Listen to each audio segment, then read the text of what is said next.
Hi! Hello, chat. Hello, and welcome to the grand premiere of Take Flight, the show that helps new designers get their dream games off the runway and into the sky. I'm your flight attendant, Cat. We have Tony and the cabin crew running tech for us tonight. Thanks, Tony. But first, a quick safety demonstration. In case of an emotional emergency, please familiarize yourself with the stream exits. Your safety and comfort is important to us here on Take Flight. This week, we may encounter themes of manipulation, gaslighting, toxic relationships, teenage characters, human experimentation, and violence. Any other potential triggers will receive warnings before they come up.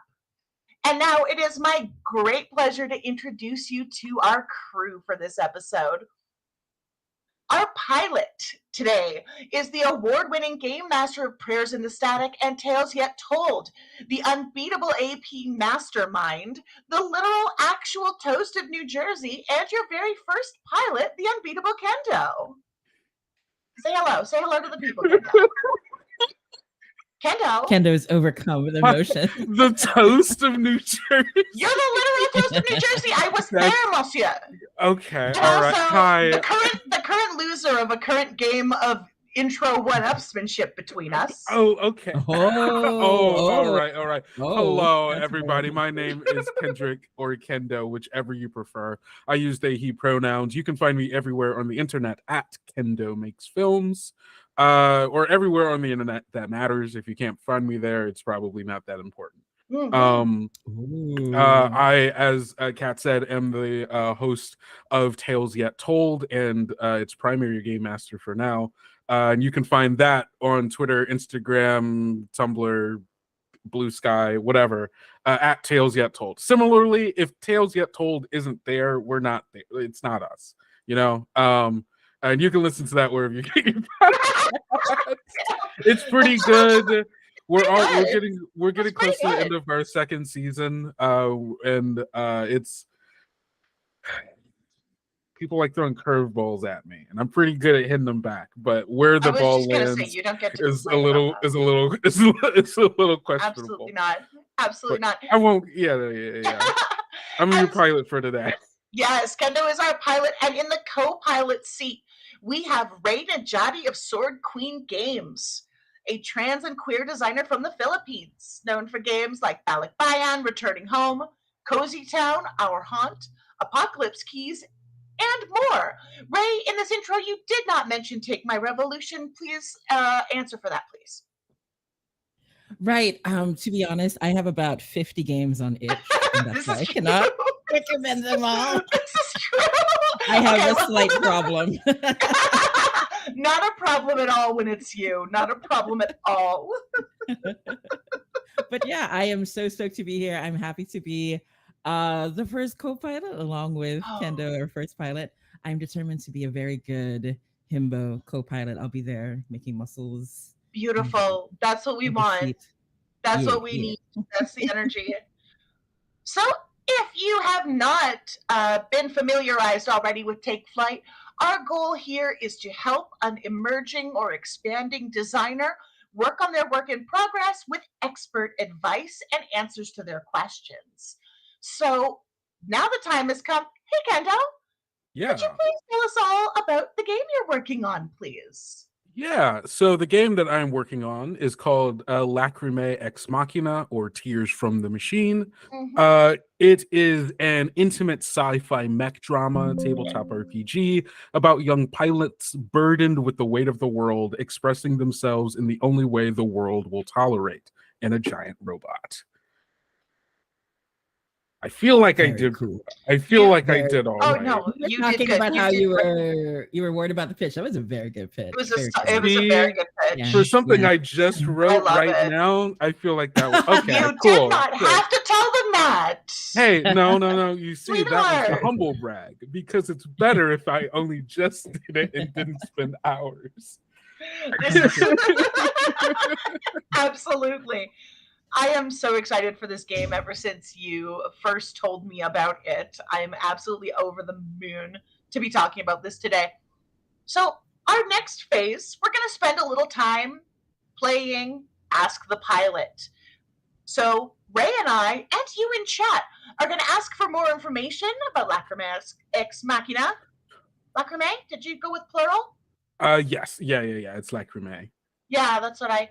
Listen, it's been a grip, but I took Latin It once upon a time. it's been a long time since I've Yeah. taken Latin, Yeah. well over a decade. So we're going to ask questions. Our goal here is to get a better idea of where Kendo is in the process, what they want the finished game to look like, and find out if there's anything specific that we can help out with. So, Ray, do you have any questions about this game for Kendo? Yeah, I feel like the first, I know that like Caitlin has a good one, so I'm trying to not step on that one in particular. But I feel that my first question is like, what do you feel most confident about the game so far? Like in this stage, what are you like, yeah, I got this. This is very cool. Ooh. I feel Right. like Even if like you only feel that for a while and then there's that other voice that yeah, goes, are you sure, Kendo? Are you sure it's yeah. cool? I just I need feel that 5-second voice, right? I feel like the one thing that I can only say with like confidence, like I think I like this is really good, is the combat, and it's because that's the only thing I've play tested. Uh, so because of that, I'm like, oh, I know this works. This works actually pretty well. Which was a thing that was kind of hard to figure out for the game is a Powered by the Apocalypse game.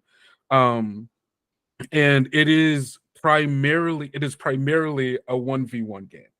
It is a game where you are doing mech duels in the style of Gundam Witch for Mercury, or specifically like duels in Revolutionary Girl Lieutenant.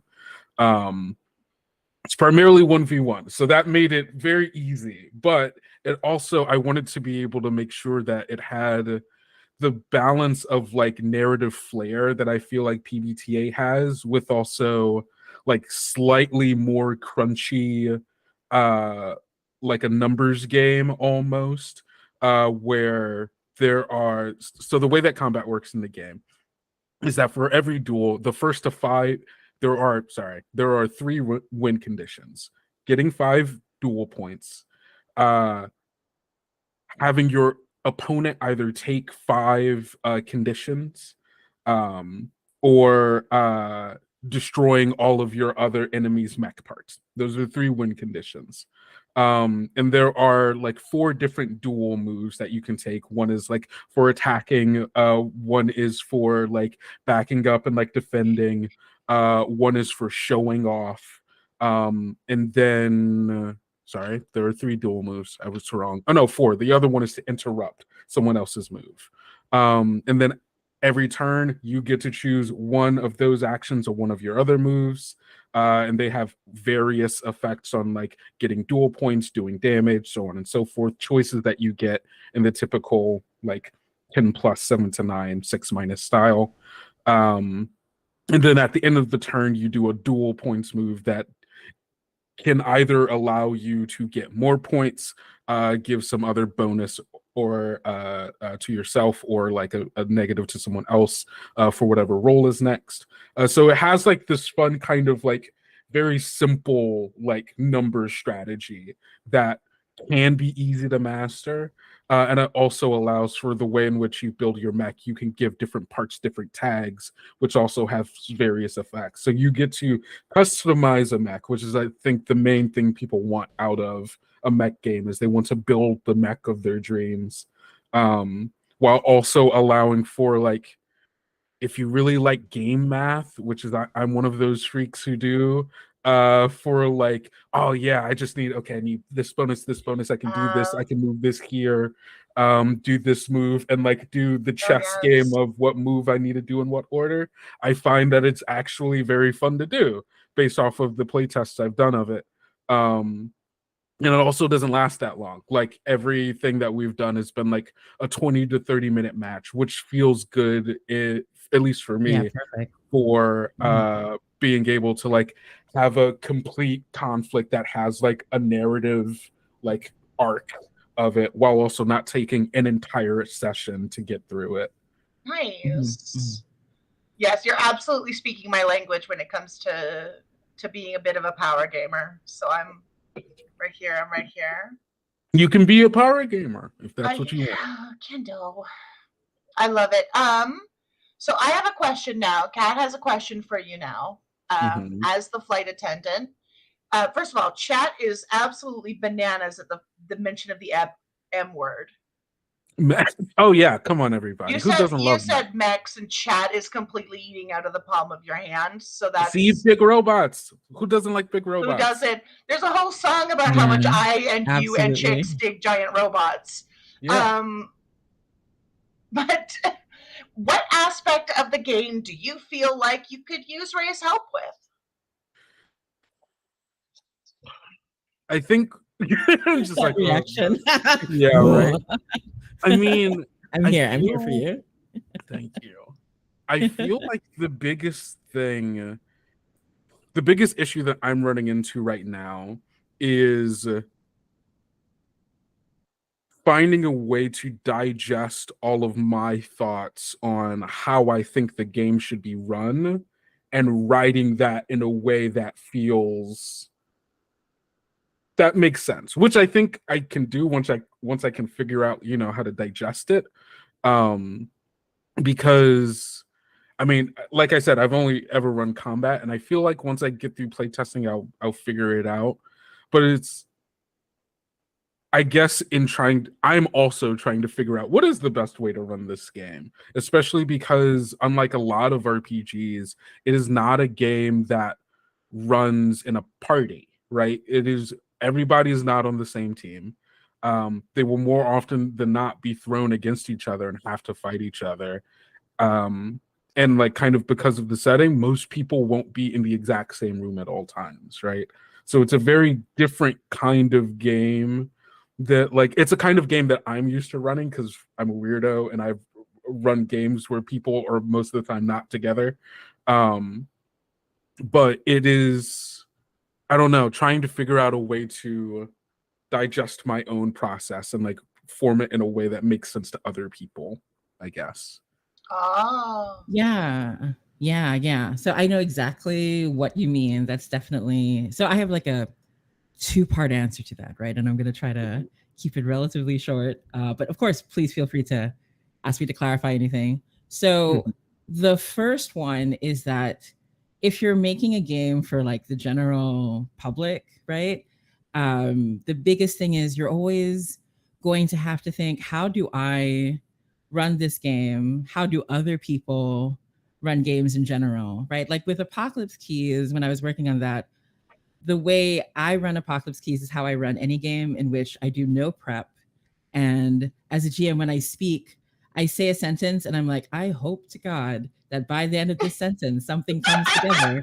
Like I just open my mouth and I trust something mysterious and cool will come at the other end of it. We are way Is more what I alike. do. Oh yeah, I mean, We 100%. are way more All alike. three of us just like, yes, absolutely. We are faking it all the way through. Right. But when I told that to Good job, people, Kelly. they were like, how do you do that? And I'm like, I'm sorry, do you plan or anything? Do you? Because when I plan, it's much harder, right? So I'm just So there much harder. in the zone. It's so much harder.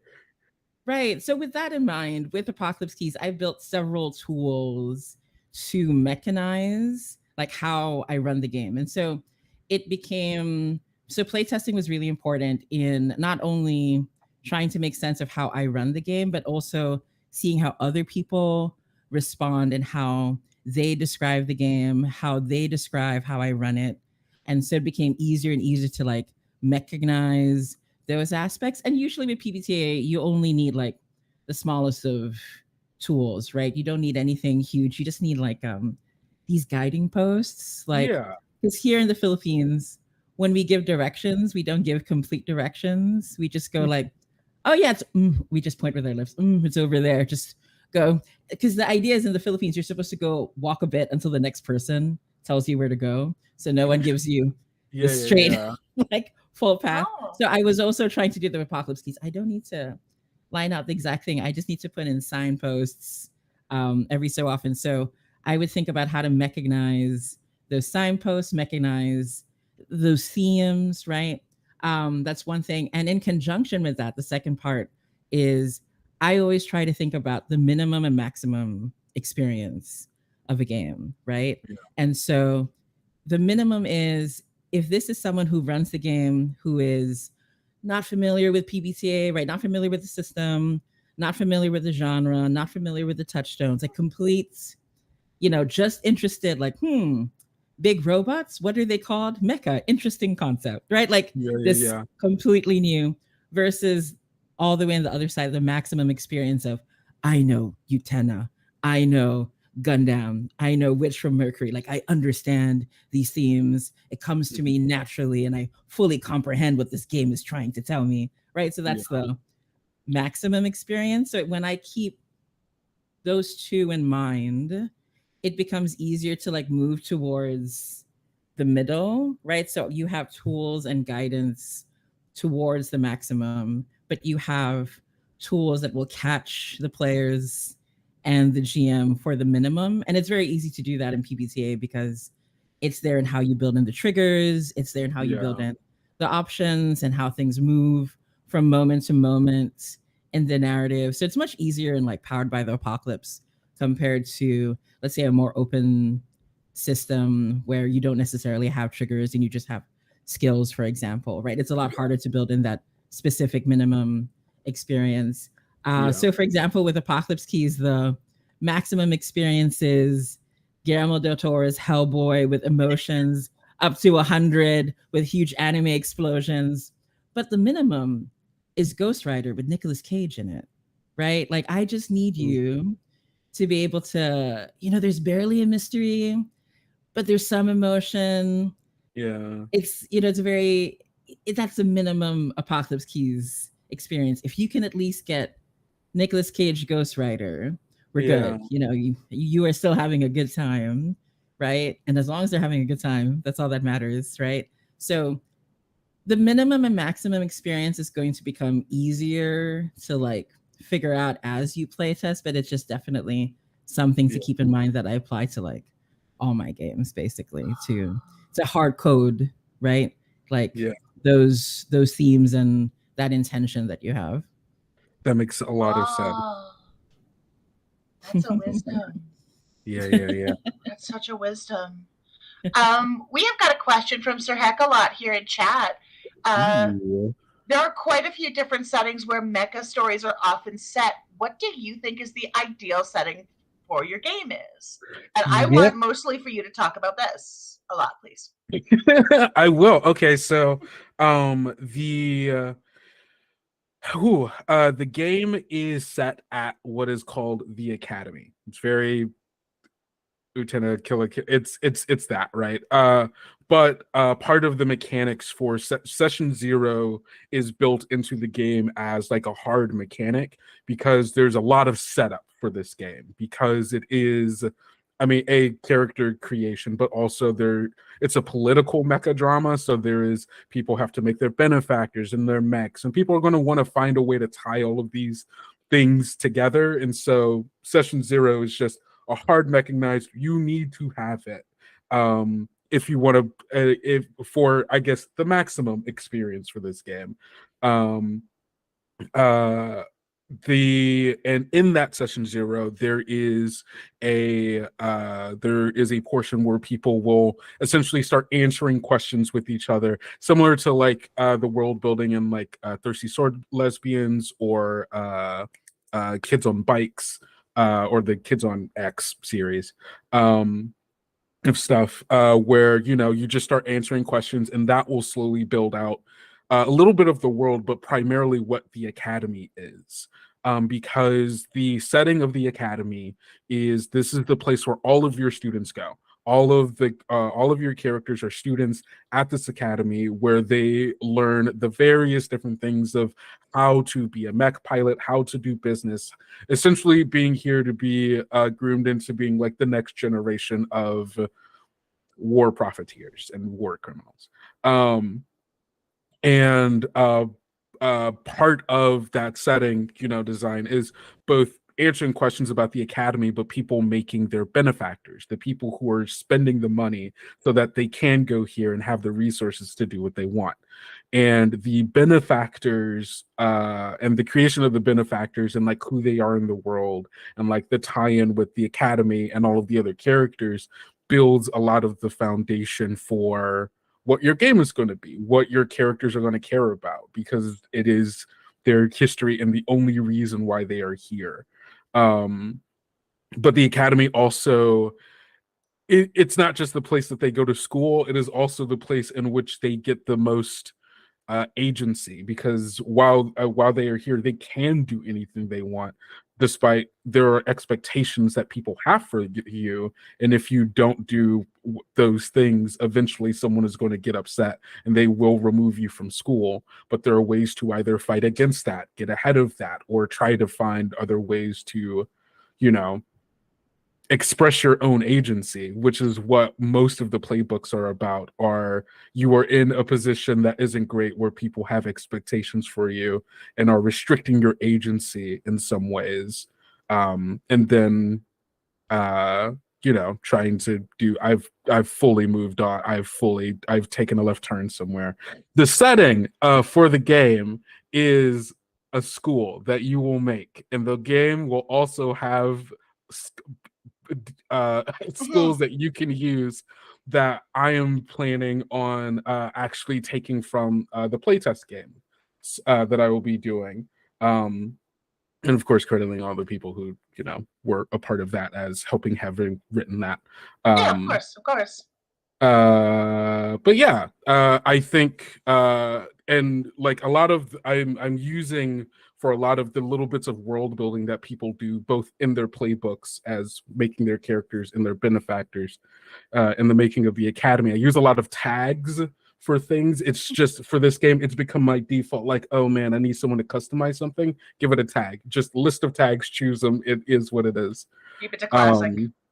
It's a class. It's so easy. It's so versatile. Use tags, gang. Honestly, I feel like tags are so underutilized in the design space.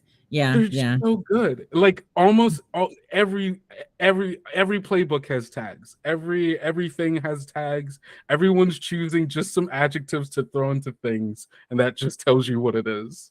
Because that's fun, and also because I can't think of everything, and like even in the playtest thing where we like people started like making their like characters and like making their mechs, people were coming up with ideas for the way their mechs looked and like the way their weapons worked in ways I could have never thought of. But because they were just like, I'll just take this tag, this tag, this tag, put it together, and it's this. And I went, oh yeah, no, that works. That's cool. And so I think both as a designer, it's given me a lot of freedom to like, I don't have to make a huge list of weapons now for Oh my things, god, right? right? I don't have to make those things. I You just don't have to make a list of adjectives and say what those adjectives do. Yeah. So use tags. That's how everything That's works. Use tags, absolutely use make tags. it cool. Yeah. I have also from Tony in the chat. chat. Yeah. Tony is in addition to raising heck in the chat and causing problems for real. Tony has also asked, can you tell us more about the role of benefactors narratively and mechanically? Yes. So benefactors, like I said, their role narratively are they are the people that are sending your characters to school, but in a broader sense in the world, they are some power player. They can be a corporation, they can be like a rich family, they can be a community of people. They are someone who has an interest in the goings on of the broader political landscape of your setting and have goals within it, to which your character is the tool that they try to get their, do the work, right? You are here at the school to make connections, make allies, do espionage, do whatever, in order so that your benefactors can continue to benefit. In mechanically, what they do, there is at the start of every session, and this was a mechanic I borrowed from the Sword, the Crown, and the Unspeakable Power, which is like a Game of Thrones esque, like dark fantasy game, powered by the Apocalypse game, where at the start of every session there's a benefactor role, that there's a benefactor role that is made that says, hey, over like during like the period of time that we don't see in the game, as like the next day passes, like your benefactor feels good about you, neutral about you, bad about you. Talk to your GM and talk about why do you think that is. And if they feel medium or bad about you, there's a chance you could get a what is the currency? I have the book in front of me. I could just read. There's a currency section. See, this is great. I love see, books are good. Books Books are are very good. Absolutely. Books are very good. They give you a thing. Hello, where is it?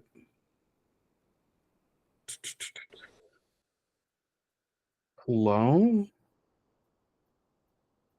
What did I call it? I don't remember what I called it. There's a negative influence. There's a negative currency that you get. And if you get 3 of them, your benefactor drops you. Oh. Disobedience, didn't you call it? Yes, thank you. Disobedience. Yeah.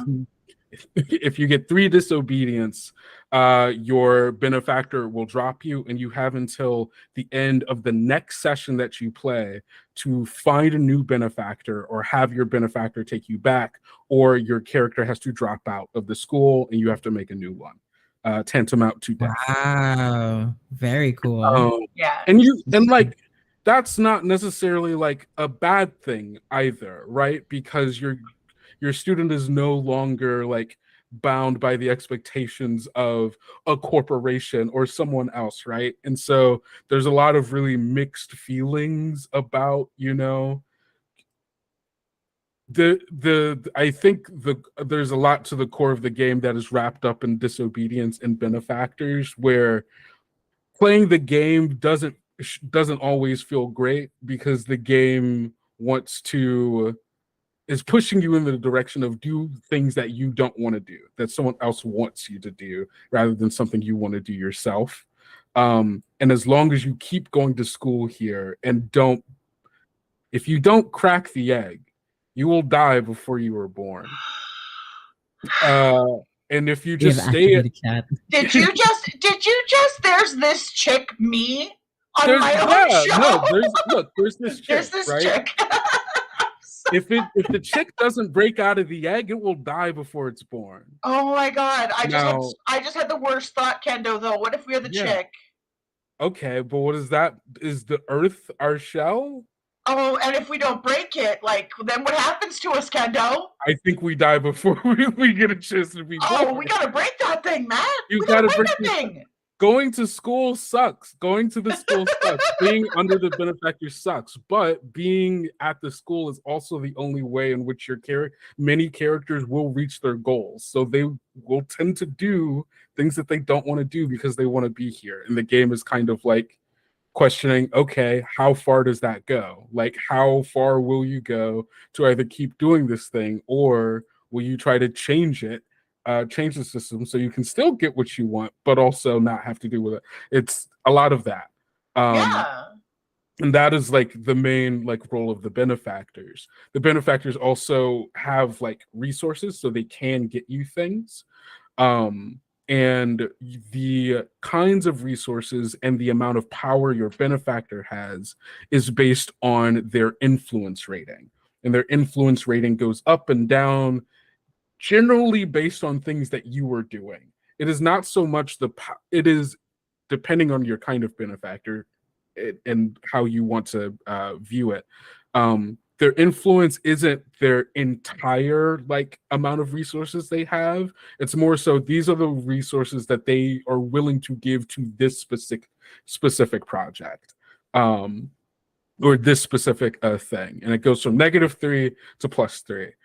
You use it when you are trying to challenge people to duels. You use your influence rating because the weight of your challenge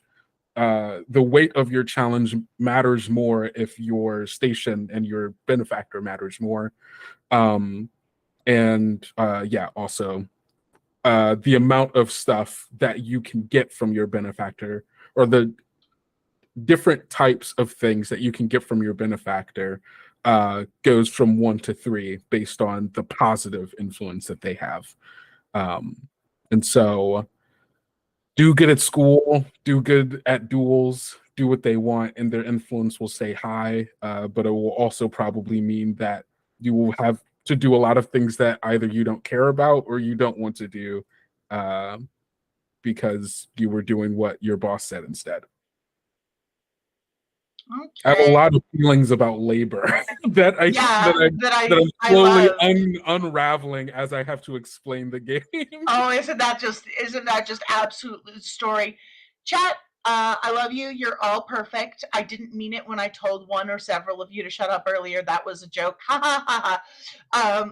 But that being said, we need to take a quick moment and step away and address some things. So you sit tight. We are going to be right back. And I'll be coming up the aisle with coffee and juice. See you in a minute. All right, chat, you can hear me right now along with everybody else. We have just a little technical difficulty. We're going to cycle our stream and be right back so we don't get an unplanned interruption in the middle of a great conversation point. Give us about 2 minutes to fix that issue.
And we are back, everyone. I hope you are enjoying your complimentary in-flight refreshments.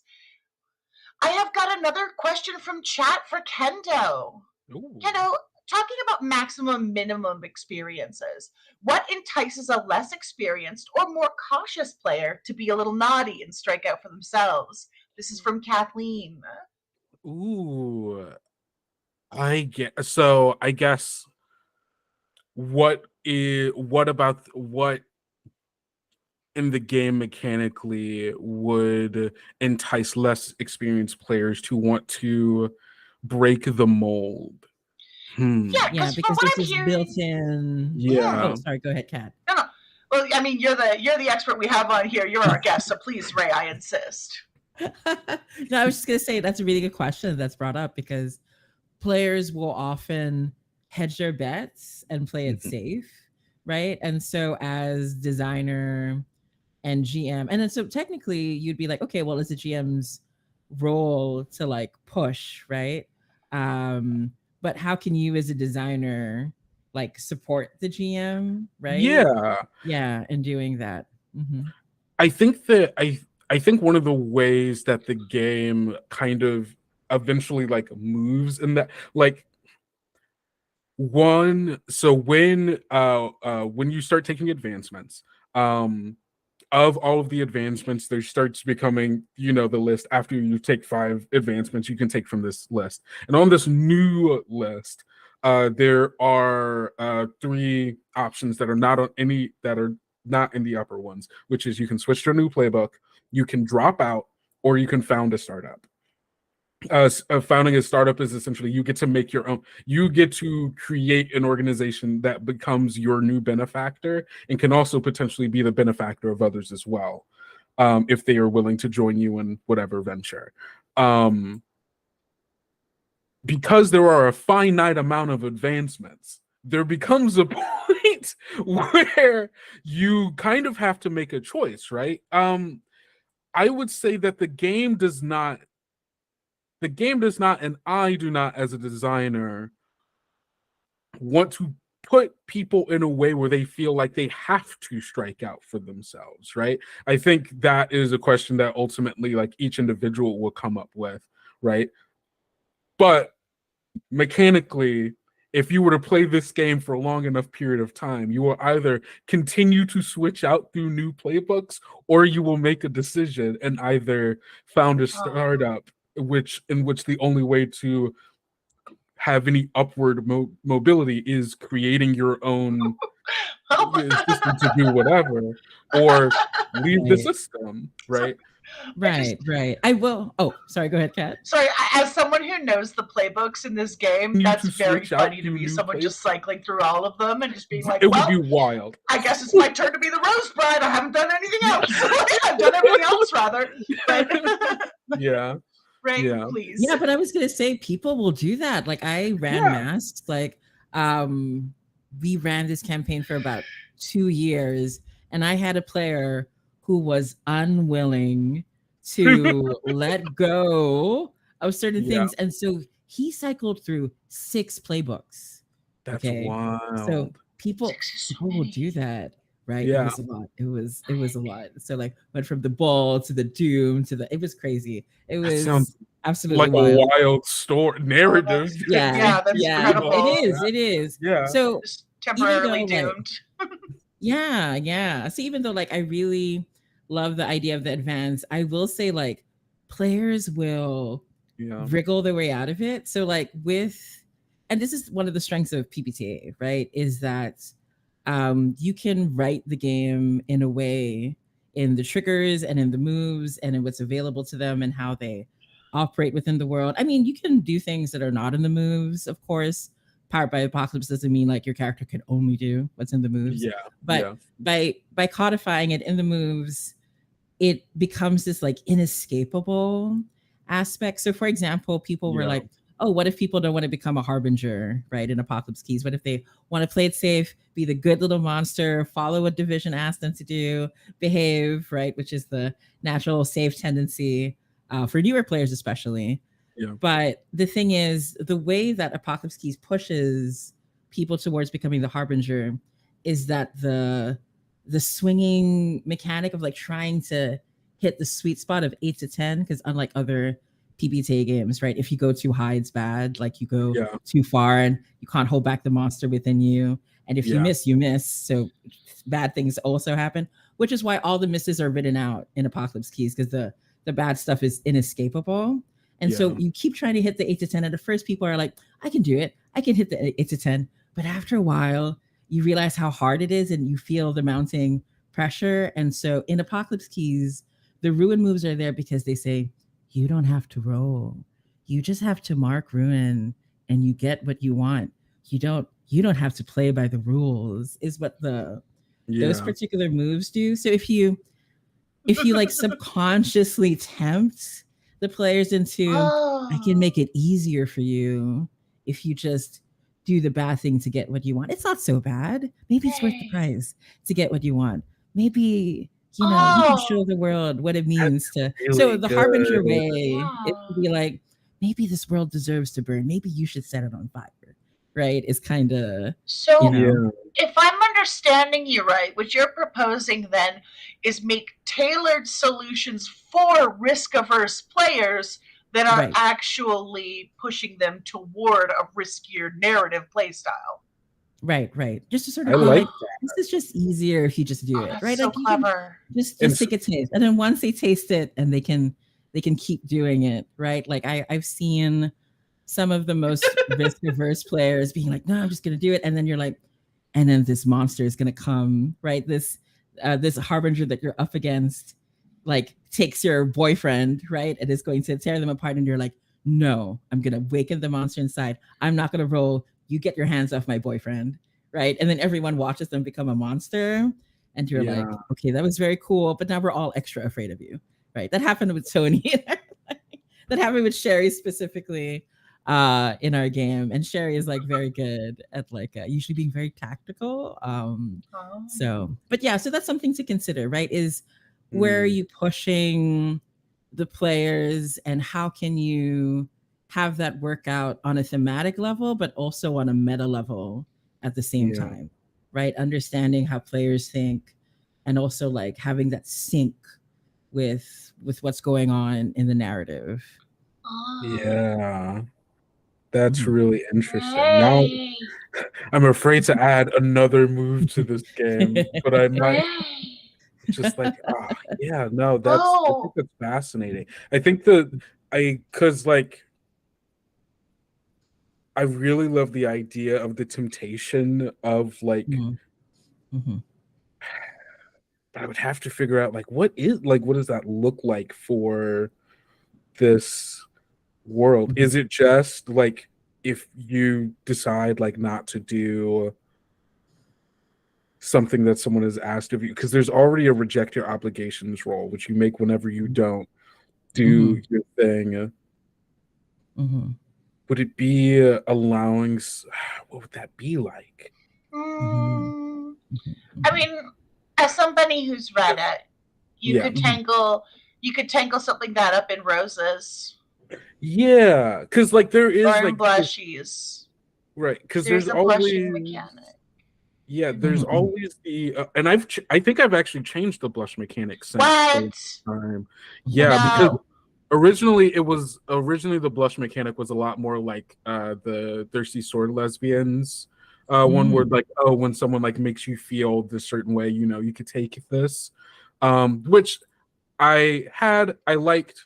I wanted to do something that felt a bit more unique to this, while also I was reading a thread that Jay Dragon had written about like intimacy moves, and I was like, you know what, this is interesting. I'm changing it. So I changed it. Okay. I can read it actually if you would. My thought is, as somebody who's read it, that the forces that are kind of pulling against each other, and you can absolutely correct me, you're the writer, but the forces that are pulling against each other are basically love and obligation. Because most of the forces that are pulling a character away from their obligation are interactions with other people. Yeah. Interactions with other people, then also for the grease monkey specifically working on deciding to do work rather than spend time with other people. Yeah. Was That's not love too. No, yeah, no, right. There's something I really like about it though, and the way I designed it is definitely uh stained with my own relationship to labor, in that like the grease monkey is the only person who gets to make tools, like repair people, not repair, but like tune people's mechs, do all of these cool things, build stuff. But the price of doing is every time you have to do it, if you have a rose on someone, you have to spend it because you don't get to spend time with that person.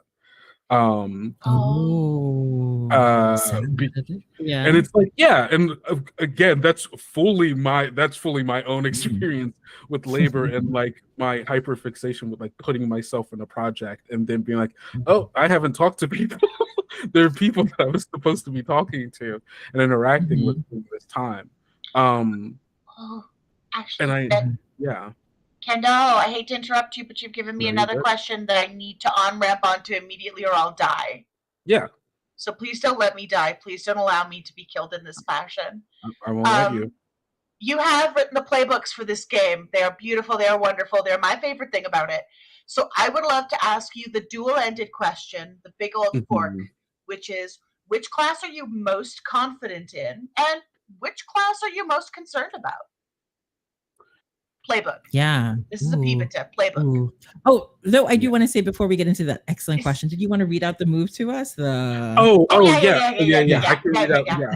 So the blush. no So worries. I was just like, no, yeah. you're No, we good. can do it. I We can do definitely it think that's a together. great question from Kat. Yeah. That I'm Yeah. super excited to get into. Yeah. So the blush move is when you recognize the intimacy of a moment with someone, give them a rose on you and roll plus heart. On a hit, ask them one question from below. They cannot continue what they were doing until they answer. On a 10 plus, ask 2 questions. Then answer the question in the thorny truth section of your playbook. And the things are: in a moment, our eyes will meet. Do you look away? In a moment, our hands will touch. Do you pull away? In a moment, our bodies will touch. Do you push me away? In a moment, we will share a laugh. Do you choke it back? In a moment, we will sit in silence. Do you break it? On a 6 or lower, the moment goes unnoticed by them, and your heart races alone. Gain a rose on them if they accept and lean into the moment with you. So that's the Ooh. This is chat. Here's the thing. I've read this. Kendo's writing is excellent. It's Thank very you. genuine, and it's very how can I put this? It's punchy in its directness, in a way that prioritizes the genuine feelings it's aiming for, that I find very appealing about Kendo's writing. Thank you. So read more of it. Talk to me about the playbooks now. Yes. Okay. All right. So for everyone, the list of playbooks are the Betrothed, the Experiment, the Grease Monkey, the Idol, the Operative, the Prince, the Silver Spoon, and the Steward. And of those, the one that I feel the best about, God, yeah, the one that you're like, I nailed this. This is correct and good. So,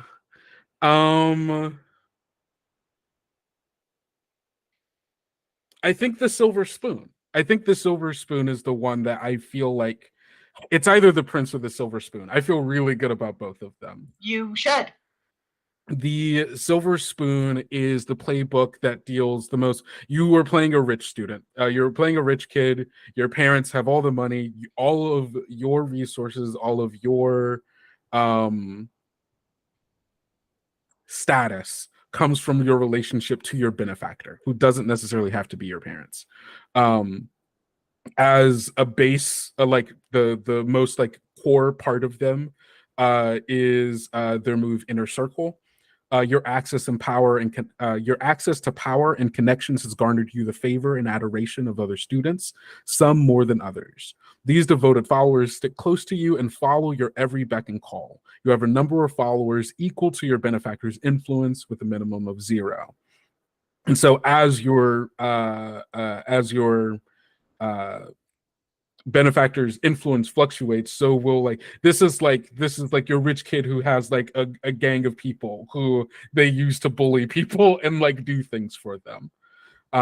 You get to like use them at like you get to essentially ask them to do whatever you would like. Every time you would gain a follower, give them a name and a specialty that would be useful for you. These could range from seduction to mech design to party planning to gossip. Whatever specialty you choose, it should be something you would feel would come up during play. If you believe it would be appropriate for a previous follower of yours to return, then they may do so by choosing the same name and specialty, or you can change their specialty if it feels narratively appropriate. Every time you would lose a follower, talk to your headmaster to explain how the split occurs. Do they confront you in person, send you a message, or would they simply just disappear? Then answer one of the following questions below. How is their lack of presence felt? Why are they better off without you? When you snap your fingers and call on one of your followers to secretly assist you, spend 2 cred and state the task you want them to accomplish and roll plus heart. On a hit, they successfully finish the task. On a 7 to 9, the worst possible person witnesses the task and knows you are behind it. On a miss, same as 7 to 9, but they also prevent the task from being completed. And so like that is the whole core of the core move for the Silver Spoon. And then as it goes on, it's just like hosting tea parties, spreading gossip, using money to solve your problems. There's the one move I really like, lower your head. When you call upon your benefactor and humble yourself in their presence, you can mark a condition to treat the role as a 10+. So whenever you want to go to help, you just have to be real humble about it and essentially demean yourself in front of them, and they'll just give you whatever you want. You beg Papa for more allowance. Exactly. Yeah, it's the standing in a shadowed room with your shadow in the door frame. They won't even look up at you and wave you off, kind of deal. So I think I've nailed the Silver Spoon as far as what I want that character to have, or what I want that like playbook to like have to deal with like narratively, as far as like the relationship to other people and like relationship like to their resources, and but also the status of someone who has to like, you're very much like, I don't think they have any move that helps them in combat, but they have a lot of moves that help them socially, only because people respect them. And the less cred that they have and the less influence their benefactor has, the less they have as well. And so it kind of like, I think in that way, like narratively pushes people in the I feel like almost every playbook is pushing the character out of the playbook because it feels uncomfortable to have to play it because of what it demands of them. So I guess that's my answer. That's how the game tries to it tries to get people to want to break the system by making playing the game feel bad. No, it doesn't make the character. It makes playing the game feel good. It makes your character feel bad. Yeah. I getcha. So now the flip side of that question, please. Are there any of the playbooks that you are kind of concerned about, especially if you would like to talk to Ray about them?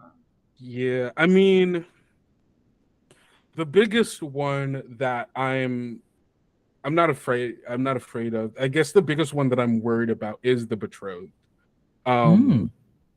So for the betrothed is your Anthe, your Miorine. It is the character who their benefactor has essentially has a marriage contract that is up for grabs. People duel each other for them. They never really have to interact directly with whoever is playing the betrothed. Every duel that they are engaged, their fiance is in, the stakes for that duel come with the additional stake of whoever wins that duel is now the new betrothed, or the new fiance for the betrothed. It is also the only playbook that doesn't get a Mac. because by the rules of the marriage contract, you do not get to fight for yourself. So the playbook itself is, and a lot of the moves for the playbook are using other people as chess pieces so that you can get what you would like. It is a lot of the subtle manipulation. Like a wandering eyes. When someone to whom you are not engaged makes you blush, roll plus heart. So when, again, with the other blush mechanic, and on a 10 plus you get to choose 2 from below, and a 7-9 you choose 1. Their presence is a breath of fresh air, clear 1 condition. They feel emboldened by your reaction. They gain +1 during the scene. Your current fiance notices. They mark 1 condition and must throw the gauntlet at the student who made you blush. If they do not, they must roll to reject their obligations. If your fiance is an NPC, they will throw the gauntlet without hesitance. You handle yourself with grace and you gain 1 cred. And of course, all of those are things that you get to choose from. So the fact that you get to you could choose 2 from below. You can have the person that you're not engaged to get that +1 and have your fiance notice, so they have to now fight each other. And you can really play the board with I don't really like my new fiance.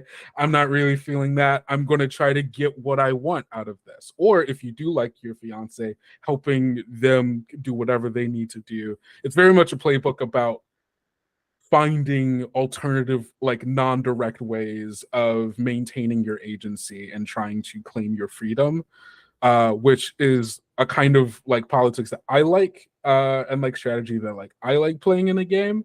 But there's also I have the feeling of, it's hard. Does playing in a forced engaged marriage feel good to play? Right? And how does that how does that actually work? And so yeah, I guess when it comes to designing playbooks specifically around themes of restricting agency and difficulty, in difficult things like that, how do you I don't know. How do you go about that? What are your Yeah.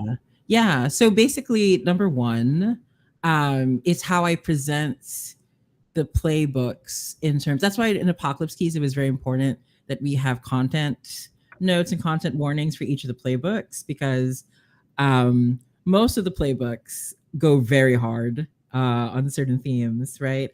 And I also made it a point, and this is Jamie, J Dragon and I have fought, debated about the order of playbooks as they are presented. Everyone does it alphabetical, and I'm like, why? I didn't write the playbooks alphabetically. When I write playbooks, they go in increasing thematic as well as mechanical complexity, right? So in Apocalypse Keys, the summoned is the first one. The summoned is Hellboy. So the themes are the easiest to grasp, violence, and what does violence, well, I say simple, but it's still what does violence mean on your terms rather than someone else's? That's still fairly complex. But you are a monster of violence. You come from a world that you were summoned from. It's the most straightforward playbook. I wrote it to be, this is the easiest one to pick up and play, right? And then as the playbooks progress, they get more and more complex. So at the end, I have the Hungry, which is the one that's based on very difficult themes of intimacy and feeding on others. And there's a lot of vampirism and control. There's a move about enthralling another person. So it's the most emotionally complex, the most difficult playbook. And I put it at the end, right? And because compared to the other playbooks in Apocalypse Keys, you can tell yourself, I'm just a sad little monster. I'm just trying my best. But with the Hungry, it's inescapable. You are completely monstrous. Your main starting move is you feed on other people whenever you want to, right? And there's nothing good that ever happens to the other person when you feed on them. You are the only one benefiting from this process. So when I play tested the Hungry and when other people play tested, I was like, wow, this feels like very different, right? So number one, it's the presentation and I would put it out at front, but also safety is something I'm really glad about where we are in terms of safety in the TTRPG space. Like it's something that a lot of us center in the indie scene, which I'm really proud of. But there's also a tendency, like it's still an ongoing conversation. I still don't see it in the mainstream as much as I would like, but that's a process, of course. But also there's this tendency to be like, oh, safety tools are just in the safety tool section, right? But safety is something that we also put in the design, right? And it was something I was super, super aware of the whole time, every time. So, for example, with the hungry, right? So, in the move where you basically like essentially control another person in order to like enslave them, basically there's no other way to look at it. I'm just like pulling up the move. Oh, here we go. Da, da, da, da. Wow, I keep forgetting how long this PDF is. Why did I write so much? Okay. Have you seen the physical book? Not yet. It hasn't made it its way yet to the fit it into my Philippines. mouth. Oh, it's so good. Yeah. Oh my gosh. But yeah. So okay. So the move is called Enthralled by You. So I'm gonna read it out and then I'm gonna break down how I built in the safety, right? Yeah. The hunger inside of you yearns for the innocent to transform mortal flesh into an endless void filled with teeth. When you share an intimate moment with an NPC willing to become your thrall, ask them if they desire you. If they say yes, describe the feeding.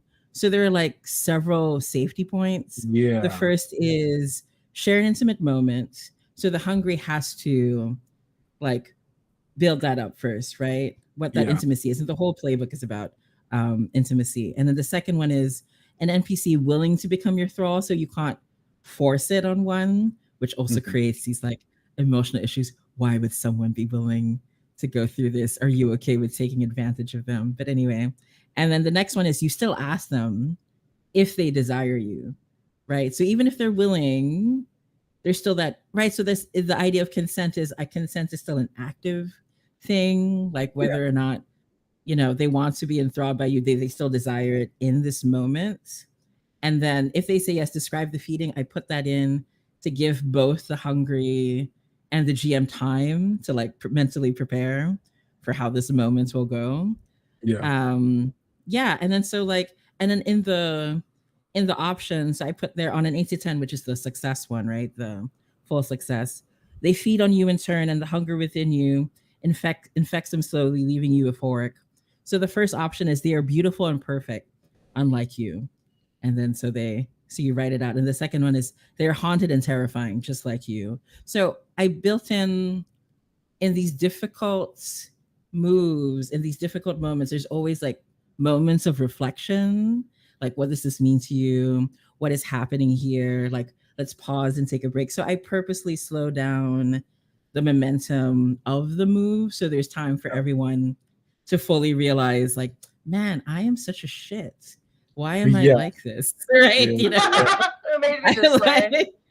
why is this happening? Right. And then all this intimacy. So with the Rose Bride, it would be, I would think like, how do I feel being in this place of no power? How do I justify to myself the way I use other people? Like, and if there are moves where I could genuinely become a better person or empowered on my own, why don't I accept it?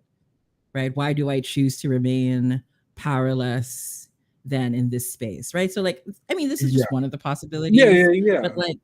But you know, exploring that space and then writing the safety into the moment, like giving the player and the character time to consider what's going on, so that there's several times where like, you know what, I don't think this triggers because, you know, this doesn't happen, or this so and so, or so on and so forth. So that could be one option, right? One way to do it.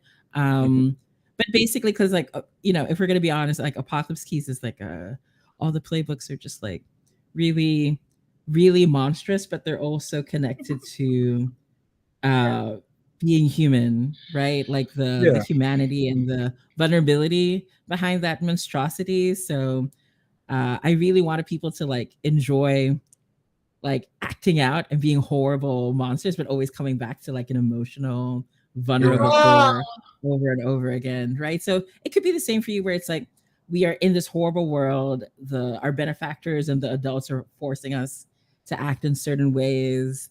But what does that mean to them? Like, how do they keep reaching for their, I guess here, like their sense of identity? How do they rebel in ways that are like safe or temporary, or how do they slowly build their way towards freedom, towards breaking that egg, so on and so forth. And maybe each playbook does it differently. I guess I feel like up until this point I haven't really been designing it in a way that sees the cracking of the egg as by default the desired end state, I suppose. Which is, I mean, it is for like there's one playbook that I could probably even tighten the design on and like kind of veer it more in that direction. Steward? And the Steward. Because the Steward for all our Gundam fans out there, the Steward is a new type. And it is like designed to be the most like quote unquote like anime protagonist of them. First they get new type abilities, but they also have their other core move is Burden of Hope. In every session, the facilitator gets a hold that they can spend at any time during that session to have someone be like, hey, I need help, please go do this. And you're compelled in a way because there's some part of you that is by nature of being the steward is compelled to want to help and move people forward, but it also means you're going to constantly being pulled in so many different directions.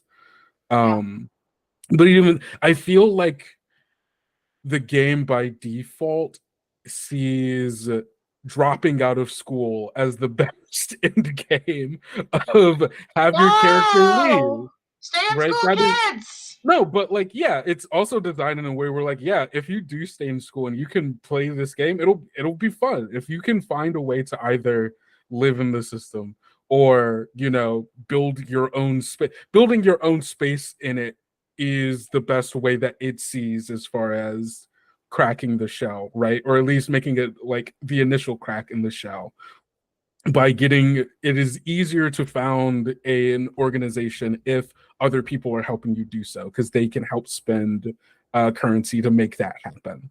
The more people you get to do that, the more people who no longer are tied to their benefactors, so they no longer have the expectations of GM political machinations going on, and so that they can start making their own decisions. But it does mean once you start doing that, you have to actively continue struggling and fighting to stay there, to keep doing what you want, because the other organizations just now see you as a threat rather than a piece on the board. You are now another player that can and will be treated as, as such. In the game, I don't think this version of the game will have like really like in-depth mechanics on like what does like late game being your own benefactor. Like I haven't designed. I might make a later thing for that, because it is a thing that I'm interested in as far as like really long-term play, but not a thing that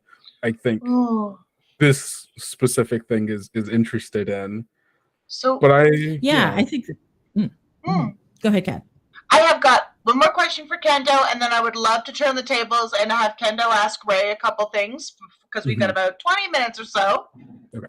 So this is, the question is, we got it from YouTube. Punk Soup has asked, what's the scope of this? Like page length, amount of world building? They say they always find it daunting to choose a scope in the early stages and usually leave it open to the wind. So right now, my word count is at, I can actually just do this math really quick, because I could just pull this up. Page length, I have no idea. I don't know. I'm sorry. I don't know. You can't but know we're- till you do layout. Hey, listen, Oh yeah, you that's can't true. know. That's true. Listen, chat, you can't know till you do layout. That's so fair. Professional cat right here. Letting us Hey, know. I do layout. I know. So does That's why I called you a Ray. professional. Yeah, like you can pray that it'll be like double your page, your Google Doc page is layout, but it depends on like. It depends. Now I do everything So in half much. letter, so it's all up in the Yeah. wind for me. I am at. Hold on, let me get out a calculator. But the part of this question that I really liked is like amount of world building. Like, how do you decide when you're writing a project like this how much of the world needs to be included in the manual and how much you need to kind of leave on the table for players to create in their own game? Yeah, I will say, like, in terms of PBTA, because like one of the core strengths of Powered by the Apocalypse that is present in how moves are written is that playing to find out is like one of the core tenets that I mean, because if you decide to remove play to find out, you're going to have to drastically like rewrite aspects of the system. You're not doing so a pizza at that point. Yeah. So with play to find out in mind, you actually don't want to do too much world setting because oftentimes it will clash against whatever the players come up with, right? It's very hard to like play to find out and be like I remember one time I was playing a Forge in the Dark game, but you know, it has PBTA DNA, right?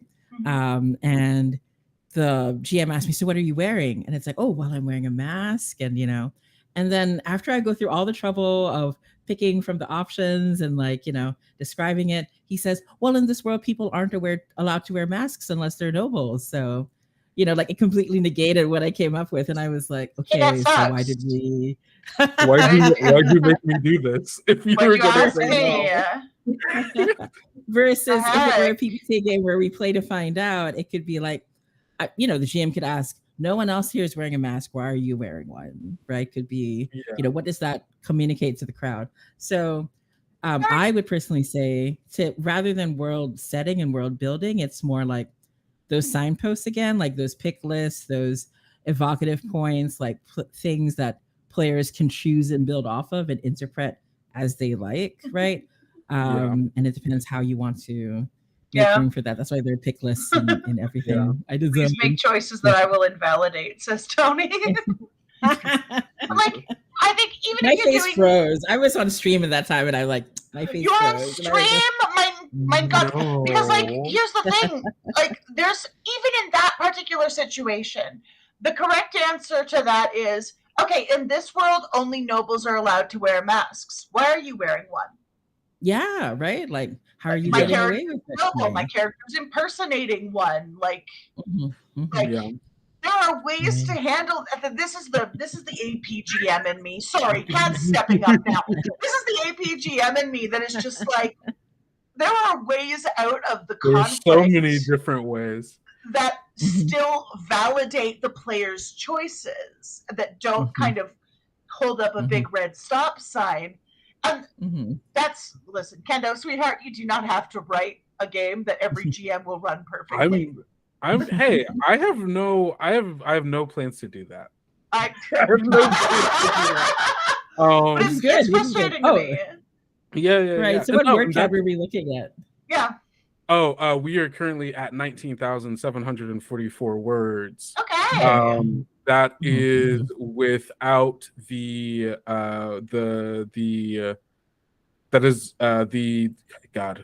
Headmaster's Guide is still a work in progress. I still need to read all of the creating NPC stuff. How to running duels will be pretty easy. Running duels with NPCs, and then so I think probably looking at 40,000 words once I start once I add in like what's an RPG and like all of that other stuff and like the bit of fluff there, and then also like all of the not template settings. What are they? Example settings. Oh, yeah. An example like characters and stuff like that. I think Very probably cool. around 40,000. I can't remember. There was another part of that question that I don't remember. But yes. No, it was scope and also kind of how you Scope, oh, how yeah. you decide on scope. Yeah, I guess as far as like describing like how much setting I'm writing, I'm not really writing that much setting outside of the example settings, which will also primarily be coming from the playtest that I do with people who are okay with that happening. So the vast majority of like world building and stuff will come from, you know, the characters, the choices that they make when they're making their benefactors, when the betrothed chooses the tags to describe their cage, what the grease monkey says their workshop looks like. There's a lot of different points where playbooks will have to choose tags to describe a thing that is tied to them that helps build out that world. And so every game is probably going to look very different in very different settings by design, because I wanted I went the approach of being evocatively vague and allowing people to define to play to find out what happens. We love it. Yeah. So now we do not have as much time for this as I planned, but Kendo, do you have any questions for Ray? Yes. Do you have yes? Oh geez. Oh no. Okay. Well, I said yes, but now I have to figure it out, because a lot of the things I would have asked were answered during this. Oh, that's good to know. I'm glad to hear it. Which is good. I mean, I have another question for you in chat if you just want to not. Yeah, I can answer a question. I will come up with a question by the time I can potentially answer this one. You know, I love you so much. You're perfect. You've never done anything wrong. This is when I'm GMing and I go to my players. So, you know, X, Y, and Z happened. How's your character feeling about all of this? Yeah, so that they can start talking and I can come up with what happened. The classic "How are you feeling" by time maneuver. I love it. So we have a question in chat from Octatonic. I know who that is. That is, if the combat is duel based, what does everyone else involved in the game do while the two featured characters are dueling? Yes, I love this question because it has my favorite answer. I stole from Worldwide Wrestling, and the other players that are not dueling are announcers.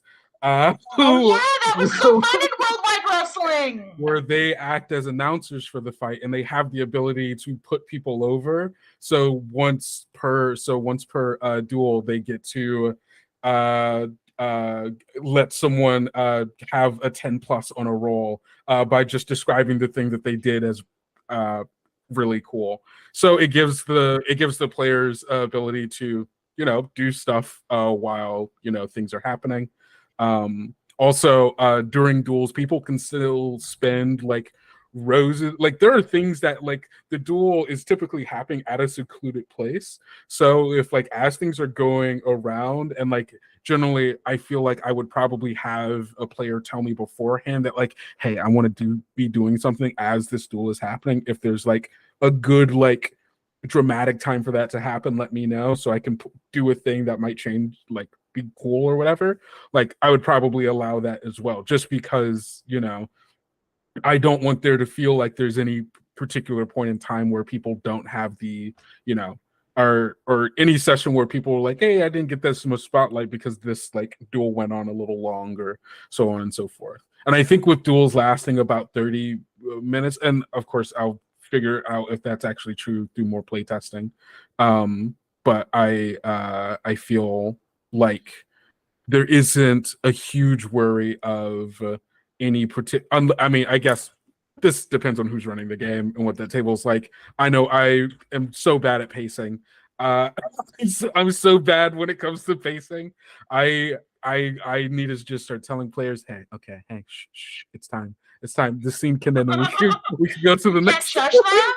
You don't have the power to shush them? Because I never want to. I'm always like, this is good. I'm probably going to cut some of this in the edit, but I love this. You guys are having fun, and that's what I'm here for. So I'll let them go for a little bit, because who am I to tell them to stop talking? The GM! True. True. Okay, so now that you've had a minute, do you have any more questions for Ray before we unintroduce you? Yes. My question for you is, how do you no, that's a bad question. No, the good answer is you do both. No. I guess, no, what's the question? What's the question? Yeah, what is your question? I guess like when you're writing, and like we had kind of talked before how like I'm having a bit of trouble finding my writer's voice again since I've had to become your experience as a script writer. Yeah, I guess. How did you? See, I'm about to ask this question, and the answer is just going to be right. Just right. The answer is right. Well, it depends. It depends. What's the question? But it's like, I guess, like, how do you find that voice? Because there's something about Apocalypse Keys that is so, like, delightfully evocative, and like almost every no word is wasted in a way that I genuinely enjoy and wish that I had the ability to emulate in some way, shape, or form. That like no, I yeah. Oh, sorry. Go ahead. No. Like, what? At what point did you like realize? Because this like also like every project is going to have like a different voice based on tone and theme. Like, at what point were you writing? You went, oh, this is it. This is the how voice. This is the thing. Yeah. Yeah, I'd say it's like two things. The first is during playtesting, I would study how easy it was to understand the trigger, what was happening in the move. And that's what made it easier for me to be more and more concise. Like, okay, this one's hard to pick up, or this one's hard to understand. Or like as I watched people interact, right? And how long it would take for them to understand a move and what was happening. That's why in Apocalypse Keys, even though some of these moves are like really long, some of them are like a page long or so. I've got some long moves. But each section is the only thing you need to look at, right? Like when we were working on the stretch goal playbooks, I was telling the writers, Josh and Sebastian, that you can have long moves, but they should only look at this one section rather than keep moving around or just, So it was really like watching people play and seeing how they interpreted the moves. That was like one huge thing. The second thing was, how much do I need to harden code, right? Because like a lot of the moves in Apocalypse Keys are very flavorful, really push you into a certain like emotional space. Like how does it, like, I think people know that I have no idea of what subtext is. There is no subtext. No, it's any of my design. It's like written out. I know writers who use subtext. They're all cowards. Yeah. So I appreciate it every time someone points it out. It's true. But in making the subtext a text, right, it helps also figure out how to make it concise. But also, I think like so. The play testing and also the subtext is text. But I think like at the end of the day, when it comes to writing moves, it just got easier and easier. Each time I did it, it was like a marathon, right? Where you keep designing every day. Like I'm doing this exercise. Aaron and I are into it. It's a PPTA move a day. We just write one move every day. I stopped sharing it online because my moves got too personal. Wow, Ray. Yes, Ray. I will. I was like, all my colonial rage came out in this move again. Whoopsie. Anyway, so do it. Get them. But That's so cool. It just became like it's cool when you just create a PPTA move in a vacuum, because then you don't have to worry about the other bits and pieces that like connect to it, and then it becomes easier when you do have to create a PPTA move that's connected to everything else, right? You're just more and more focused on this single move has to make sense completely by itself with no context of a game or playbook or anything like that. And then it becomes easier to write the other ones, if that makes sense. I would love to chime in on this one too, because I am an editor. But so I have 3 things. One of them is, remember that Apocalypse Keys had an editor. What you're looking at is not the initial prose that flowed unbroken from Rae, but something that was refined through later work. So don't feel like you need to immediately put out prose that looks that perfect. This book had an editor. Second, read everything out loud.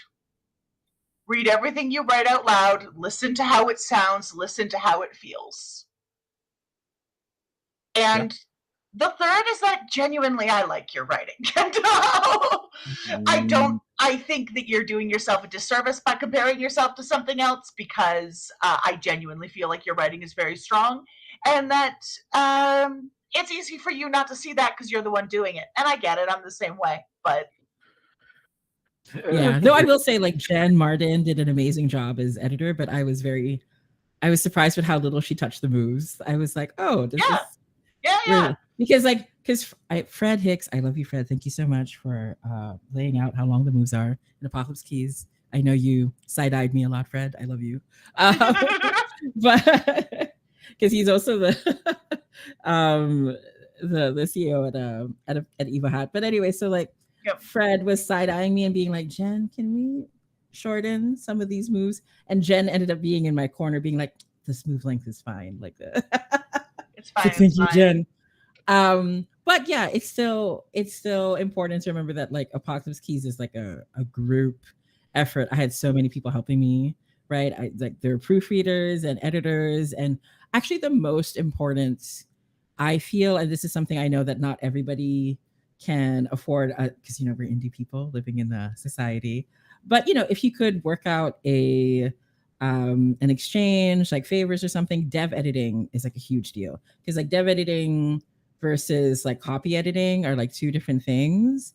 And if you could have like a dev editor who can help you like see the overall design, because like some of the biggest impacts on Apocalypse Keys was really Avery Alder as a dev editor, Josh Hiddy as a dev editor, and like Sean Nittner as a design consultant. Like I went on like at least 100 meetings. We were talking about, I was talking about Apocalypse Keys like 5 to 10 hours a week with different dev editors. So that's where the bulk of the work, and like, how can we get it? I'd be like, Sean, please, I need help in these options. And so that's where that's the most important. I think if you can help someone like take a look at it for you, right? Just to give you their perspective, that could be like a huge help. But like Kat said, you're probably doing much better than you realize. That's also the biggest. A good dev editor can look at a chunk of prose and not only see what's quote unquote missing or wrong with it, but also what its strengths are and what can be done to further kind of polish those strengths and further push them forward. So because it was Avery who really kept pushing me. Like she was like, for example, in the prodigal son, the prodigal child will return for the summit. Originally, it's you call upon your creator or your parents, for a favor. And so Avery was like, what do you want to happen in this move? Like, what's going on exactly, right? When you call upon the parent. And I was like, well, I was like imagining maybe it could be like this. Like, it's that space where like you don't want to, you want to create that evocative space for the player to be in. And Avery totally got that, but Avery was like, you can push harder, right? Which is why the word changed to, when you ask your true parent or creator for help, they will do as you ask if you give them the love that they crave from you. Tell them what you need. The keeper will describe what form of loyalty or affection they require in turn. And so the love and affection wasn't there beforehand. It was just like, what they ask for in return. And then Avery was like, but what if this parent like demands love? Is this something that you want, like, as a theme in your game? And I was like, yeah. And so that thing like affected all the other moves, right? Where I got to push harder into. So a really good dev editor is someone who sees what you're trying to do and sees your potential and sees what you're already good at and just says, I want to see more of you, darling. Like I want Yes. you to fully display your power, at full blast is basically the idea. So I needed good editors. Or And at least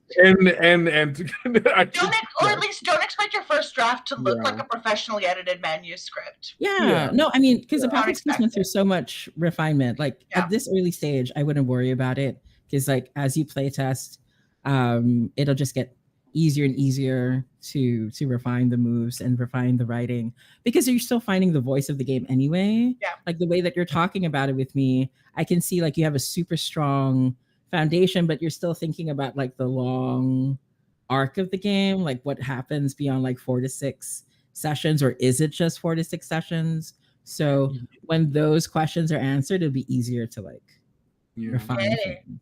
Yeah. Mm-hmm. Because a lot of the moves were like, because Apocalypse Keys was built to be fully felt in like 12 to 20 sessions, a lot of the moves are like, you can get something now because it's going to bite you in the ass later, right? Yeah. Tell your parent you love them now. And later they'll just show up being like, didn't you say that you loved me? Aren't you going to do something for me, my darling little demon? Right? So, yeah. Okay. That's That really was- you see the cogs turning, so that's a good sign. Yeah. Oh my goodness, that was so beautiful. That was so beautiful. You're both perfect. Neither of you have ever done anything wrong in your lives. So, but okay. it has, however, we have arrived at our destination, everybody. We are getting ready to, I don't know, land the plane and put it on the tarmac or something. Listen, I'm working on it. But, yes. So, thank you so much, both of you, for coming on Take Flight this week. Chat, thank you so much for joining us. This has been so much fun. Thank you, Chat. You're awesome. Thank you all. I would just like to very briefly remind you that you can catch Kendo on any social media network worth using at Tales Yet Told or Kendo Makes Films. And that Kendo is great, and Kendo is on Roar to Heaven and gets punished for their behaviors. And that you can find Rae on Twitter and other places at Temporal Hiccup. You can find Apocalypse Keys. Is it in the Evil Hat store, Rae? Has it been? It is, absolutely. Yeah. You can find it you should absolutely, if listening to Rae today did not make you want to check it out, I don't know what will, because I'm going to immediately dive into my copy as soon as this stream ends. Everybody, thank you so much for joining us on our flight. We are going to see you in 2 weeks, where I have a little bit of chaos for you. I'm going to be honest with you. That one's going to get wild. See you then. Very cool.